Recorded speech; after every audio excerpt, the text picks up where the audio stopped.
Inspector সাহেব, inspector সাহেব, আমি শেষ হয়ে গেছি, আমার দুনিয়া অন্ধকার হয়ে গেছে। চিৎকার করবে না, এটা তোমার ঘর নয় থানা। কি হয়েছে বলো? আমার পথে বসে দিছে অমিত দাদা। কি করেছে অমিত? এই নাও খালা, এই টাকা দিয়ে এবার নিশ্চিন্তে ধুমধাম করে ফুলির বিয়ের ব্যবস্থা করো। যুগ যুগ বেঁচে থাকো বাবা।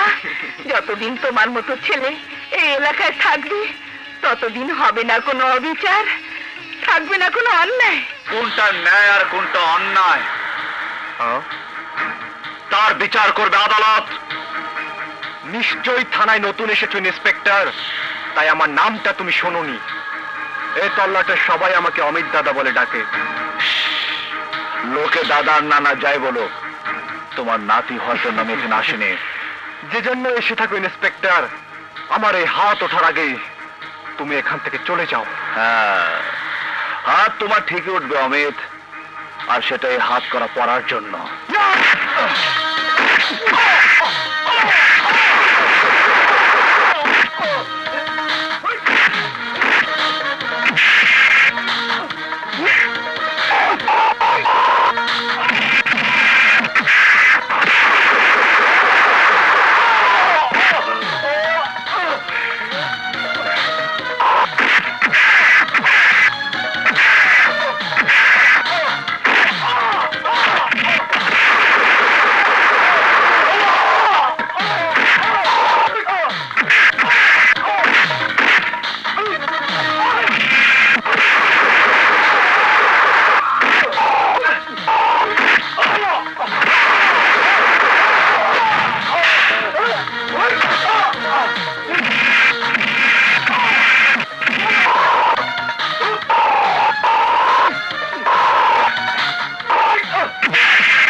ইন্সপেক্টর সাহেব, আপনার হাতে ধরি, আপনার পায়ে পড়ি, এই সব টাকা নিয়ে আপনি অমিতকে ছেড়ে দিন।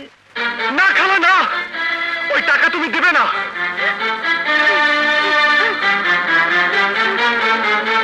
না, আমার টাকা লাগবে না, এই টাকা আপনি মহাজনকে দিয়ে দিন। তবু ওই ফেরেশতার মতো মানুষটাকে আপনি ছেড়ে দিন। ওকে আপনি ফেরেশতা বলছেন? কেন ভালোকে ভালো বলবো না ইন্সপেক্টর সাহেব? ওই কম জাত বেজন্মা মহাজনের নজর পড়েছে আমার মেয়ে ফুলির উপরে। ওর খারাপ প্রস্তাবে রাজি হই না বলে ও ফুলির বিয়ে হতে দেবে না।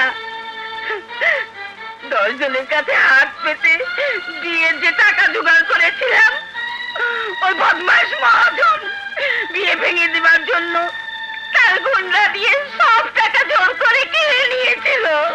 খালা, ওই পাষাণের কাছে তোমার চোখের পানির কোনো মূল্য নেই।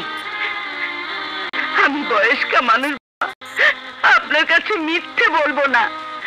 সমস্ত ব্যাপার জানে অমিত কোনোদিন মানুষের উপকার ছাড়া ক্ষতি করে না। আপনি এই টাকাগুলো রেখে ওকে ছেড়ে দিন বাবা, ওকে ছেড়ে দিন, ওকে ছেড়ে দিন। আমি এসে পড়েছি স্যার, এসে পড়েছি। দিন স্যার, আমার টাকাগুলো আমাকে দিয়ে দিন। খবরদার ইন্সপেক্টর, এই টাকা তুমি দিবে না।